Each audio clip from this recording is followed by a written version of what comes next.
Welcome to the Hollywood in Toto podcast, the right take on entertainment. The HiT cast offers a weekly look at Hollywood from a conservative point of view. Sick of media bias infecting Hollywood headlines? Tired of stars insulting your views? HiT has your back. Now, here's your host, Christian Toto. Welcome to episode 130 of the Hollywood in Toto podcast, the right take on entertainment. This week we're talking to Paul Asay, one of the sharpest minds when it comes to the collision of Christianity and pop culture. He's going to weigh in on that infamous 5th episode of the Amazon series The Boys. You might be surprised by his reaction. Well, we just got our first peek at Bombshell, based on the sexual assault allegations against the late Fox News founder Roger Ailes. Phew! It's been like 2 weeks since Hollywood tackled this topic. Yes, Showtime's The Loudest Voice, all about Ailes and Fox News, just wrapped with the paid network. Bombshell won't be here until December 20th, but expect a steady trickle of news and bits and pieces of information about the film over the next few weeks. Why? You even have to ask. No one's going to defend what Ailes allegedly did behind the scenes to several women at Fox News. He's gone now, but it's certainly fair game to dramatize his behind-the-scenes antics. But twice? And within the span of like 6 months? Why, it's almost like something else is in play, something ideological. Key players behind The Loudest Voice are hardened Democrats, and it showed in the final product. What can we make of Bombshell, then, this early in the release calendar? Well, the director is Jay Roach. Now, he previously shot the Austin Powers films, good for him, but he also made movies like Game Change and Recount, 2 hard-left HBO TV movies. Oh. You know, I'm not a huge Sarah Palin fan, but she was the focus of Game Change, and boy, that movie reduced her to beyond a mean caricature. It was absurd. And of course, it hoovered up a lot of awards and nominations. Can we expect something similar from Bombshell? I don't think so. It's coming out of the peak of award season, and it's one thing to give some Emmy nominations to a movie like Game Change, but the Oscars have more gravitas, and I don't think the studio behind the movie, Lionsgate, is going to go full crazy on this particular moment. More importantly, I think the film will have more cultural heft if it goes about its business in a more mature fashion with a lot of really good stars, which it does have in an abundance. Of course, the real lesson here is that Hollywood loathes Fox News. They hate it. It's the one news network that caters to people right of center, and that can't stand. The left already owns Hollywood and academia and the media, but one cable news network dedicated to the right? No way. Now, all is said and done, Bombshell could be a very good movie. Look at the cast. Nicole Kidman. You got Margot Robbie. John Lithgow as Roger Ailes. But the big question is this. Is it going to avoid naked partisanship and tell a really good story? Or will it be riddled with speeches and talking points designed to kind of make nice with liberals and also with Academy Award voters who might be really ready for that? I think that particular moment in time helped out with Vice, which got a gaggle of nominations and didn't deserve a lick of them. Well, we're going to have to wait until December 20th to find out, but just know going in, there's a reason these films are coming out right this moment.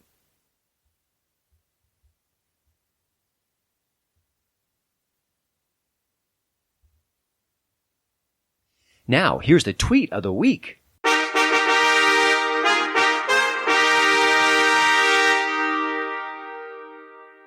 Actor Ron Perlman may be the most unhinged star not named Rob Reiner when it comes to President Trump. He hates the guy. Only Perlman's recent tweet showed his hate isn't dedicated solely to Trump. Here's how Perlman noted the passing of David Koch, one of the Koch brothers, who over his lifetime donated millions and millions to the arts, to hospitals, and other worthy causes. Here's his tweet. Wishing the Koch brothers a speedy reunion.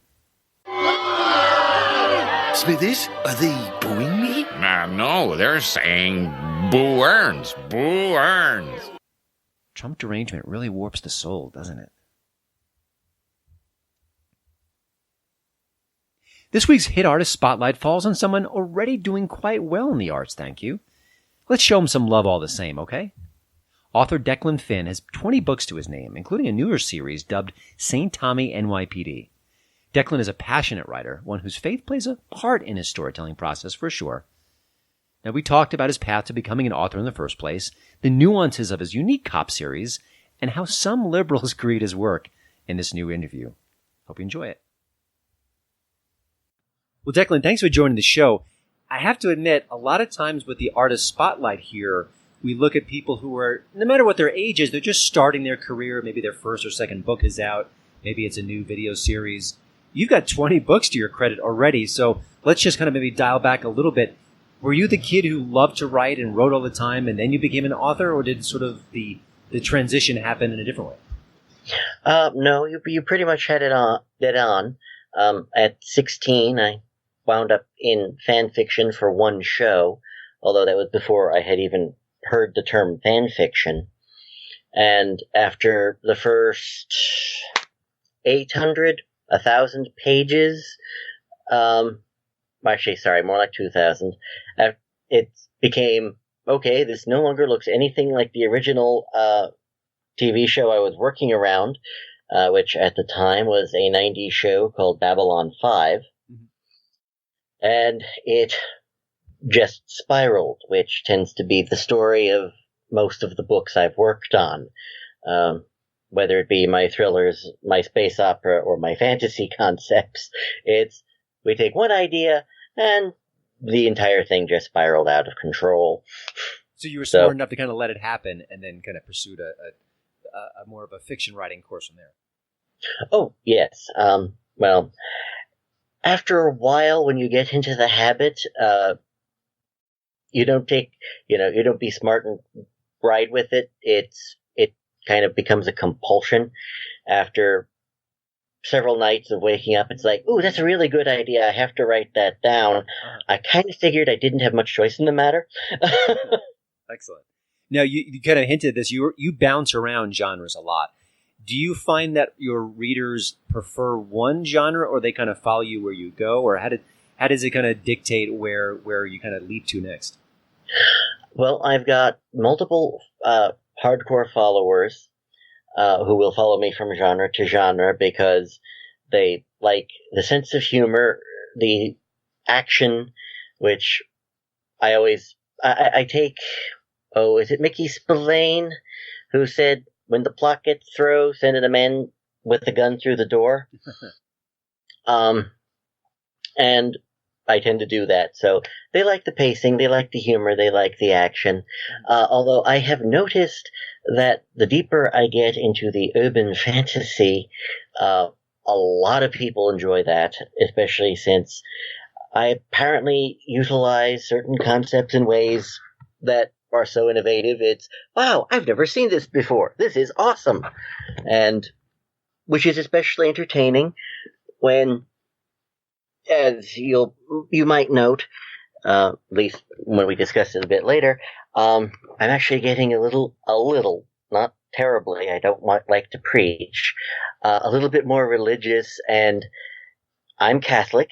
I tend to use a lot of it for here and there, and some of my most rabid hardcore fans are Jewish. Oh, interesting. So, which it's like, I'm not quite sure how that works, but I'll take it. I think a lot of artists ultimately have to follow their own heart, their own muse, their own creative spirit. But we're living in an age where you can get instant feedback. People on Twitter say, I love you, I hate you, in between. Do you find that people... Have you been influenced at all by your fans or even just by readers in any way? Or is it just sort of, hey, thanks for the comments, but I have to stick to my path? Well, I have utilized, and I've had to thank some readers because they've given me one-liners for my my vampire series, Love at First Bite. I mentioned online I was going to be doing, werewolves in New York City, and somebody said, so they're yipsters. It's like, wow, that pun is so bad, I have to use it. So, and I have had one or two people suggest ideas that went completely sideways from where they originally suggested it should go, but pretty much everything and every line and suggestion and idea I come across winds up in my books somewhere and somehow. Well, I like that. It's a pretty nice relationship then, I guess. I mean, sort of feels like it's good for both sides. To a point. I do not take reviewer feedback of, oh, I hated X, he should do more Y, especially when it's, okay, you just reviewed book 1, I'm on book 4. So some of the feedback is kind of hard to relate to. And there are sometimes, well, especially with my most recent series, I'm very tempted to just double down on whatever pissed off some of these people. Well, let's talk. I think you may be referring to St. Tommy NYPD, which is... Yes, I am. Talk about the pitch there, because I love the idea. And I confess, I think in visual movie or TV terms, it's like a great fodder for a TV series. Just maybe in your own words, tell listeners about that. Well, the original premise, and the original pitch was a New York City police detective with the powers of a wonder worker. Think Catholic saint who does miracles repeatedly. Although you can't call somebody a living saint, there's a catch to that. But that's a bit of a spoiler. And I set him up against a possessed serial killer. Nice. And when I mentioned that things tend to spiral, I first got the idea out of a course I took in college on Christian spirituality and mysticism, where it's just listening to some of the peripheral abilities of, the ability to smell evil, the ability to levitate, the ability to biolocate. Now, if you give the ability to smell evil to a homicide detective, this is going to be easy. Especially in New York City. Mm-hmm. And so is this a series that you will continue, or is it wrapped up? What's sort of the future of the character? Right now, I have written up to book 6. Book 5 came out about a month ago. That one was Crusader. The next one is called Deus Vult, because, as my fans will tell you, I am very subtle. I have a sledgehammer named Subtle. And I originally planned to stop with book 6, but there are some characters who will not shut up and get out of my head, so it looks like I might wind up having 3 more books with St. Tommy. But that will have to come after the 2 other book series I have planned. And my publisher is already saying, you know what, we've got 4 books from you in the publishing queue. Could you take a break? Sounds like a good problem to have, by the way. Oh, yes. Well, yeah. I am one of those writers where I will sit down at 9 a.m., stop working at 5 p.m., and if I have not done at least 2,000 to 3,000 words that day, I feel like I haven't done that much. And the last book, I finished 50 or 60,000 words in about 3 weeks. Wow. So, I'm slowing you down. I was kind of curious, you're a right-of-center person, and has that impacted your writing career in any capacity? It sounds like the work is, on the surface at least, not political, but it certainly could be in there, or maybe you've had some stories in the publishing realm. Anything to share about that? Uh-oh. Oh, where does one start? Give me the Cliff Notes version, because it sounds like it could be a long story here.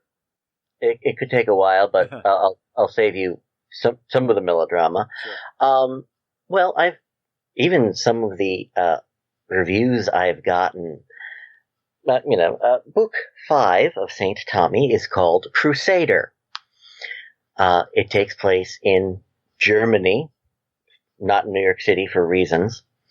And it's a succubus running a sex trafficking ring for a group of terrorists. The terrorists are barely on screen, who are all trying to raise a demon army to take over Europe. Now, I don't think I can get less political if I tried. However, someone gave me I believe it was a 2-star review, because and I'm quoting as close as possible, the narrative voice was too right-wing. Oh, well. I always like to think of my voice as being sarcastic, sardonic, and cynical, but apparently that's right-wing now. Who knew? That's funny. Well, you can't please everyone, and you've got enough fans to kind of drown out those particular voices. Before we let you go, Declan, it sounds like your plate is beyond full. Are there types of stories that you haven't cracked yet that you'd love to, or just maybe even a series that you've been too busy to get to that you're still planning on? Well, I have to wrap up the 13 books in the space opera, which I've been working on for quite a while, but I've written murder mysteries that doubled as comedies, set at sci-fi conventions. I've done thrillers. I've done urban fantasy. I've done sci-fi. I guess next genre is probably straight high fantasy. And to be honest, I'm having way too much fun with what I'm playing with right now because there are so many tropes to play with, and when I'm done playing with them and get bored, yeah, there might be one or two other places I'd want to consider, but right now, I'm enjoying myself. Excellent. Well, you can find links to a lot of Declan's work at hollywoodintoto.com, the show notes page for this particular episode. Check it out there. And thank you, Declan, for joining the HiTcast. Thank you. Political Spirits, the weekly conservative podcast that says the left and right should have a few drinks and talk. The only podcast that intersperses commentary with the sound of pouring alcohol. Host Franklin Rye, an experienced governmental affairs professional, offers analysis, commentary, and conservative solutions mixed in with amusing anecdotes about the sausage-making process.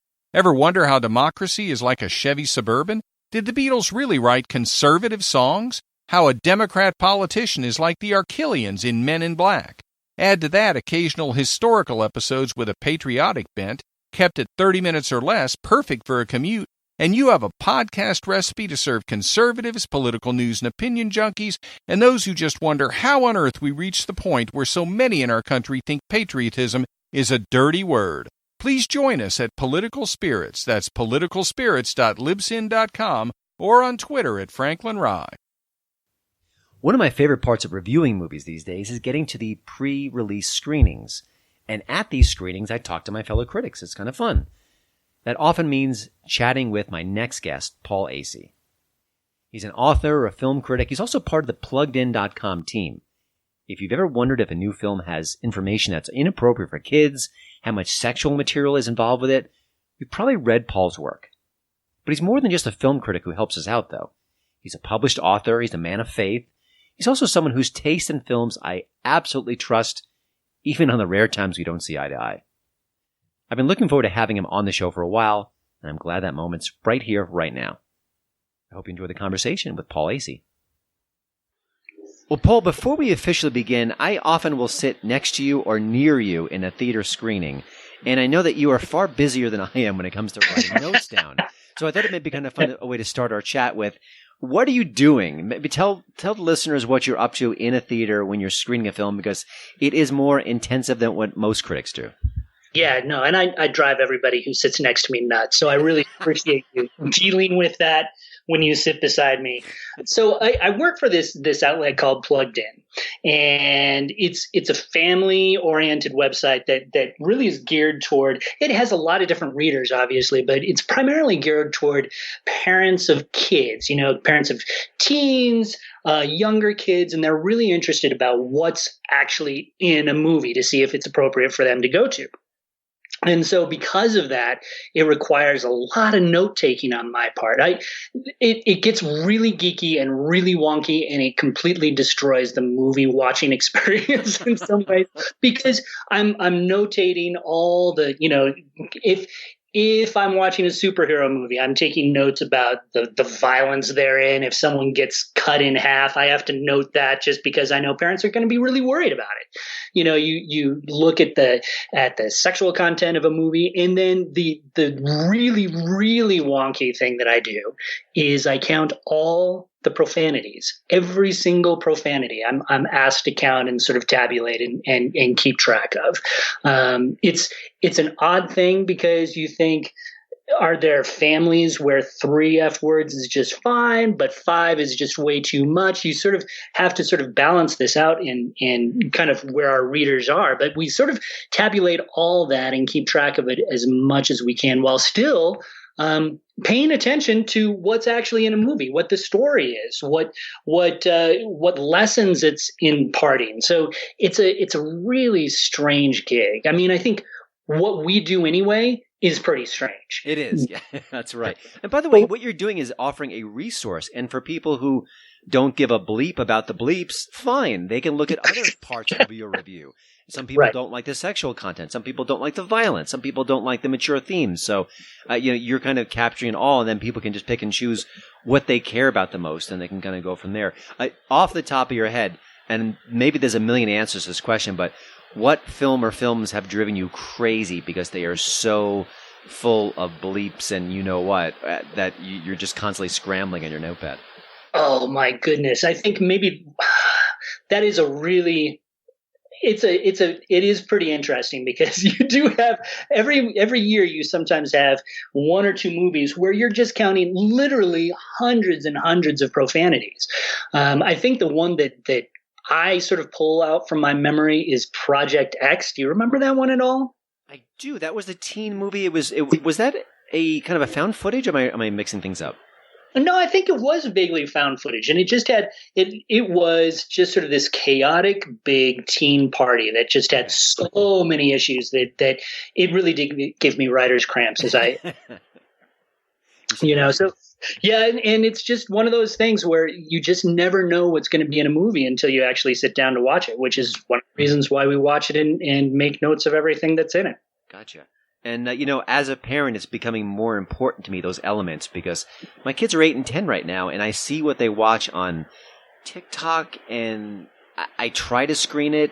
I can't get it all, and I don't want them kind of reflecting the coarser parts of the culture. So, good for you, and I'm glad you're taking the bullet for the rest of us, but it is important, and I think the more information we have, the better, and it's up to us to do with what we please. But well, and that's really the whole philosophy is we want to just give parents as much information as we can. And I tell you what, Christian, when I think about raising kids, all my kids are sort of old and grown now, but it is a difficult culture to raise kids in these days, right? I mean, because back when we were growing up, you just had, essentially one family TV. You didn't have smartphones. You didn't have all of these various screens that you have to worry about now. And so when you're trying to keep track of entertainment for your children, if that is something that you feel is important, it is really, really tricky to do as a mom or a dad. I'd say it's almost impossible. I mean, I push it that far.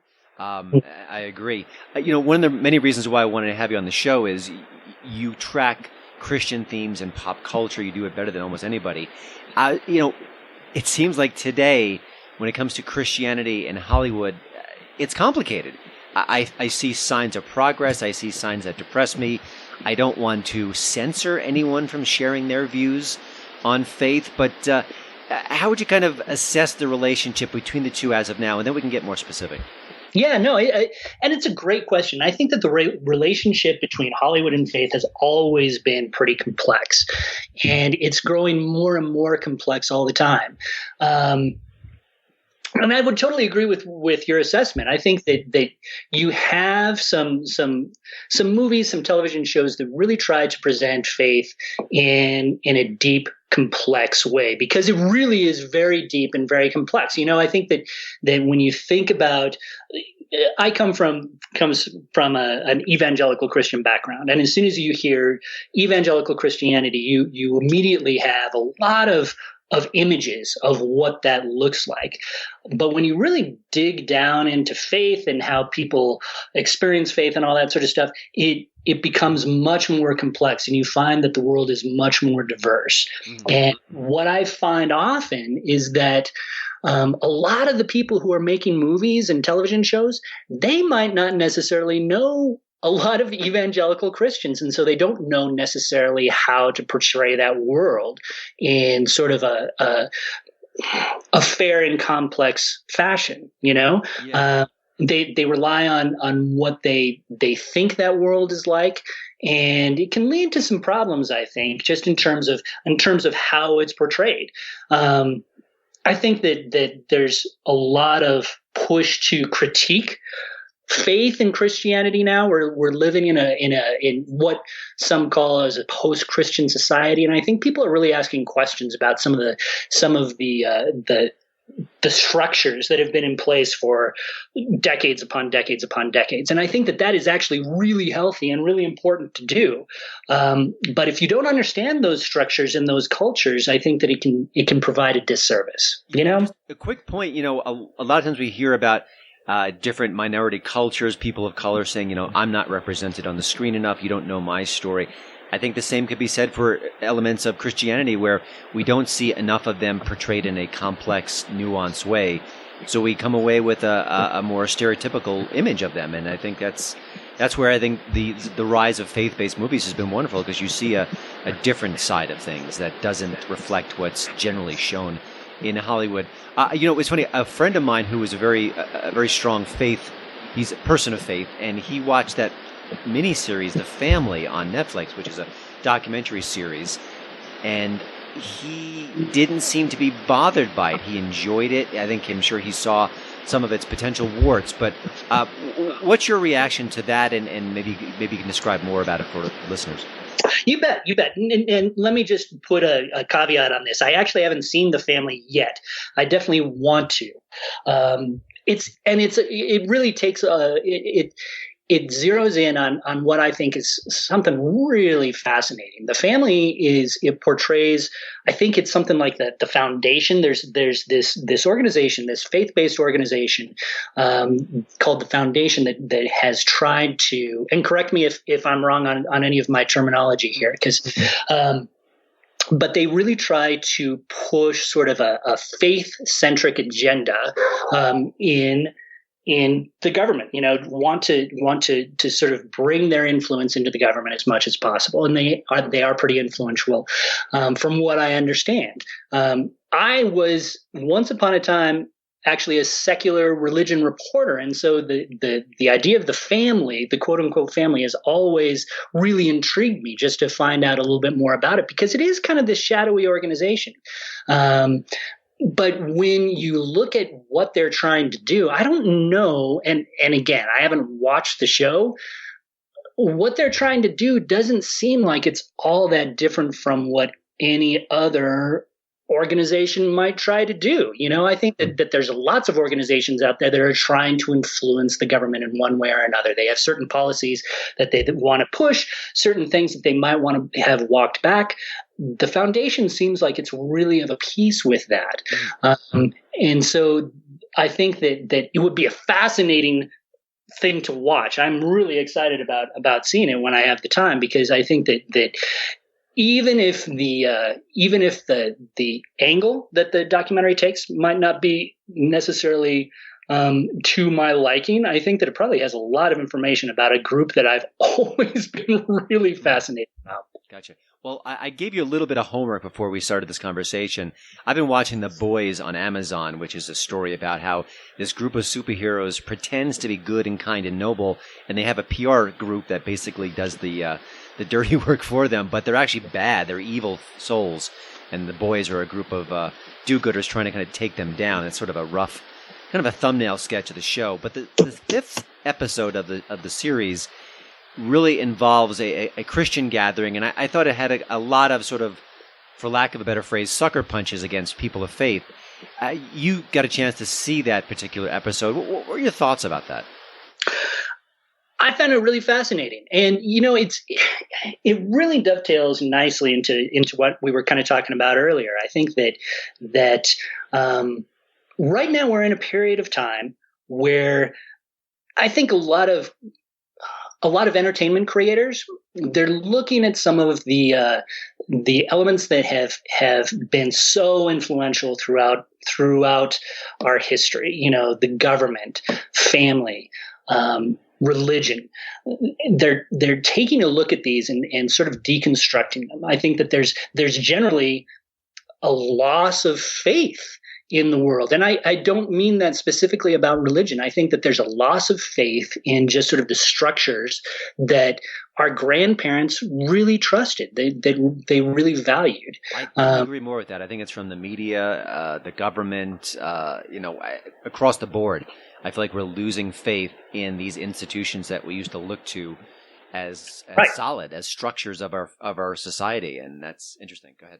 Yeah, no, I totally agree with that. I think, and I think with reason in a lot of ways. I mean, I think when you look at the media, you look at the government, you look at all of these things, we see and we can point to lots of instances where they have failed us. They have failed to tell the truth. They have failed to protect our rights. And when it comes to religion, you can look at instance after instance after instance where a leader has fallen, where a leader has betrayed his people, has not lived up to the standards that as a religious leader you're supposed to be holding up. And so I think that there's just this frustration. And when you look at that episode, the episode 5 on boys, I think that it reflects that cynicism, that sense of this world has betrayed us. At the center, Starlight, this wonderful, she's a wonderful actress, by the way. She's this ingenue who is naive, but beautifully naive in terms of just her desire to truly help people. She's the one good superhero that we see during this entire show. And she comes back. She grew up in a conservative Christian family, obviously. And this is a world that she's very familiar with. She comes back to sort of unpack her testimony, as we call in the evangelical Christian world. She comes to encourage the believers that visit there. And she realizes that she can't buy into that world as much anymore. At the end, she talks a lot about how anybody who says that this is the right way, that this is the truth, without question, they don't know what they're talking about, because who really knows? It was a powerful moment, I think, within the show. On its surface, I think that there's some truth to that. I mean, I think that faith itself is kind of a nebulous thing. I mean, we can't really know for sure. That's sort of one of the most frustrating elements of faith, and why it's called faith in the first place. You're putting your faith in something that you don't necessarily have a certainty for. So a lot of the elements for the actual show, it was interesting in that it spoke to a lot of truth. And yet the way it spoke to that truth, I think, did come across as pretty demeaning and pretty, for lack of a better word, it came across as kind of preachy, By the way, the actress's name is Erin Moriarty, and I agree, she's quite good in the show. And actually, I think the show is beautifully cast, so that's one of the strong points there. And I think that another element is one of the key figures in this Christian group turns out to be, not that being gay is bad, but he's being hypocritical. He's living a gay lifestyle sort of behind the scenes in secret and not preaching that. So it's not just that speech, which I agree. I think talking about the complexity and the struggle is something that many, many Christians can appreciate and would outright cheer. But it just felt like it was the combination of elements that I thought was a little heavy-handed.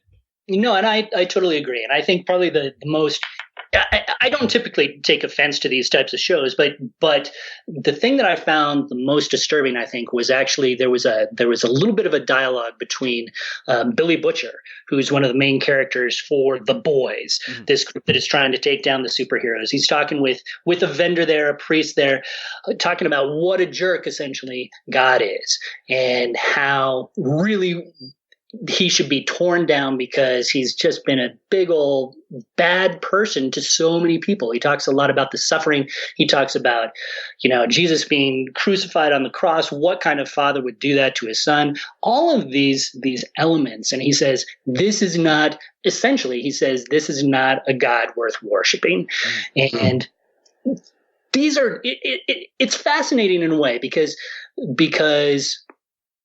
these are questions that I think that Christians have been wrestling with since the very beginning of time. I mean, I think that sometimes when you have stories like this, there's this sense that, oh my goodness, there are there's some paradoxes within Christianity that are really hard to reconcile. How can a good God let these bad things happen? These are questions that Christians have been wrestling with and dealing with since the very beginning of the religion. And I think that there's sometimes this suggestion that, oh, now we're starting to realize this for the first time. No, that's just not the case. And I think that when you talk about the nature of faith, it's just so complex and so deep. And we all struggle. Those of us who are of faith, we struggle with these very questions very deeply and often wrestle with them every day. So the idea that people are just not thinking about it, I think it's just not right. Yeah, and although I think we all wrestle with that, but we don't use the C word in mentioning. Oh my goodness, what's up with that? Yeah, that's his favorite word, so I wouldn't even begin to spell it or even say more about it.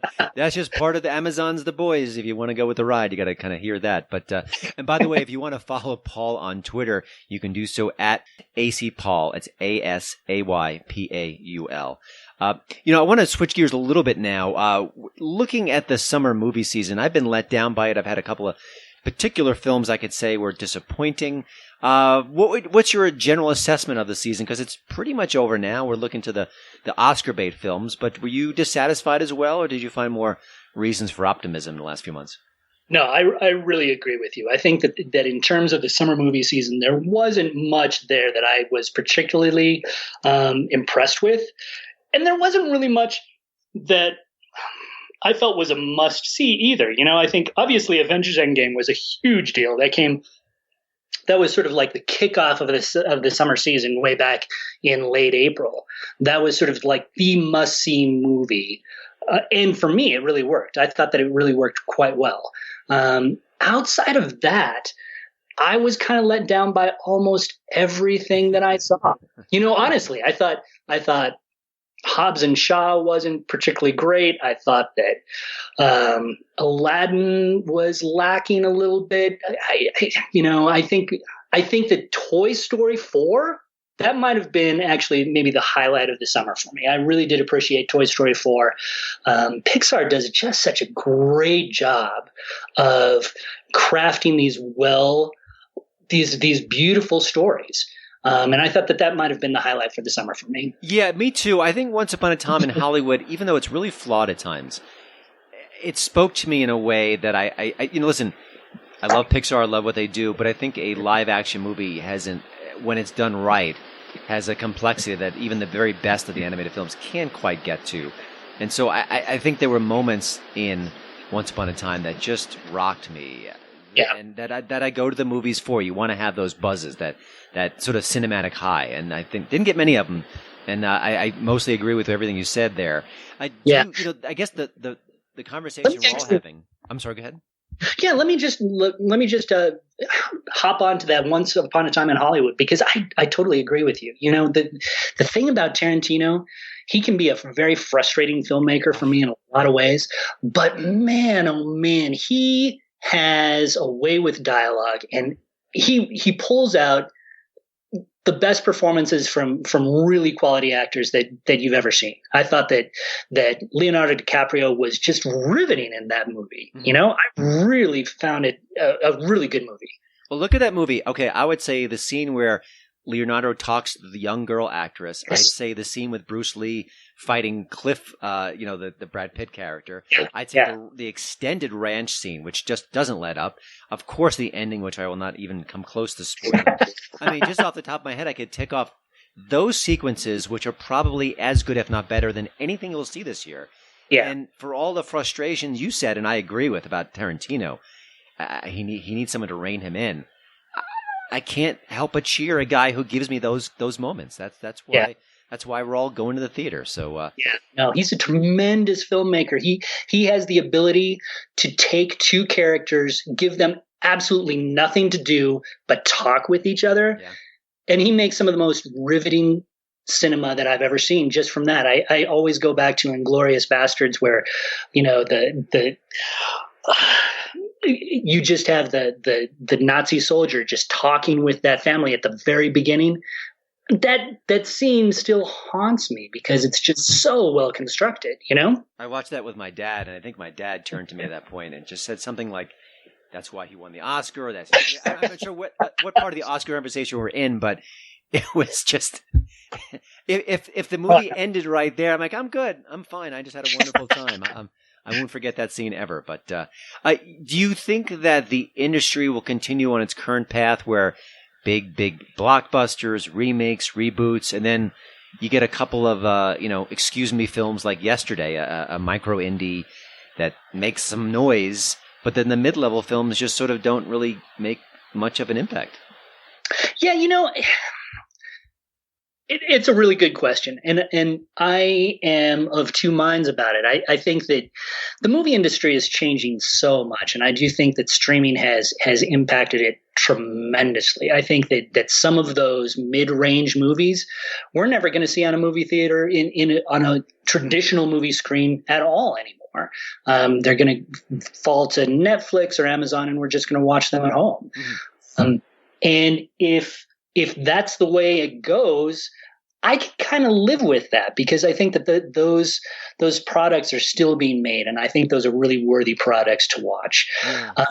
I'm kind of sick, to be honest with you. I'm kind of sick, even though I'm kind of a blockbuster guy. I love superheroes, love action, all that kind of stuff. I am really tired of just that CGI, big budget blockbuster sequel. I think that there's a dearth of creativity, and there's a lack of desire to take risks within the film industry. I think that's one of the things that makes Tarantino so interesting, is that he has the power in Hollywood to craft movies that he really feels passionate about, and everything else feels like it's a little bit more of a cash grab these days, which is not good for the long-term viability of the movie industry. Are you telling me that Godzilla King of the Monsters wasn't made from an original specific vision by an auteur who wanted to tell a story? That's exactly what I'm saying, actually. Any chance I get to kick that movie and kick it hard, I do so.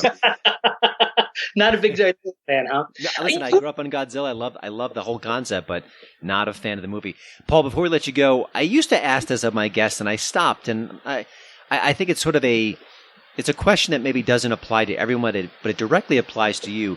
Are you watching anything right now, either on streaming, on home video, at the movies you've seen recently, that kind of has flown under the pop culture radar, but you know what? It's good and you want to recommend it? Oh, boy, that's a really good question. I have fallen into watching documentaries of all things. I've been writing a little bit more about documentaries. I saw one doc that I thought was pretty brilliant. It was called One Child Nation. I'm not sure if you had a chance to see that, Christian. I haven't, no. Really a fascinating look of just kind of the one child policy of China that lasted for more than 30 years until 2015, and just sort of the impact that had. Really fascinating, revealing look at a country and a policy that we just really don't know very much about in some ways, and all of the different impacts that had. Even here stateside, there were some surprising impacts on how it affected us. So I really thought that was worthwhile. I just had an opportunity to screen the first couple of episodes of the new Dark Crystal movie, or the Dark Crystal show on Netflix. Dude, that is pretty interesting. I was a fan of the original Dark Crystal back in the 80s when it was first made. I saw it during my formative years. It takes some directions with the story that I wasn't expecting, but the thing that impressed me is that it's not CGI for the most part. They're still using puppets, and I think that having that realism, it's kind of cool to see, and it brings you into a very different sort of fantasy world. I think that sometimes these fantasy worlds can feel a little bit cookie cutter. This is a totally different world, and I think that it works for me. Excellent. And by the way, I think it's one of the best things they've done within all their mistakes with the Star Wars reboot. When the Force Awakens came around, J.J. Abrams said, I'm going to make this as practical as I can. And you can really see it on the screen. And it really had a nice impact on me. And I think a lot of other people. So yeah, I love CGI. I get it. It's amazing. It's a wonderful tool. But if you can go real, it does have an impact. It's sort of hard to describe. Yeah. You can sense it. And that's all that matters. So good. I think I was reading a quote from Del Toro, actually, who was talking about how we're losing our sense of wonder because of all the CGI out there. And I think that that's really true. I think that we get so used to these bombastic, these huge, huge special effects that can do so many marvelous, amazing things. But it sort of keeps us from experiencing the thrill and wonder that the movie makers really want us to experience with them. We know that it can be done, and can be done not easily, but you can create so many different things, and so it saps our sense of wonder, and we go in almost expecting that sort of thing.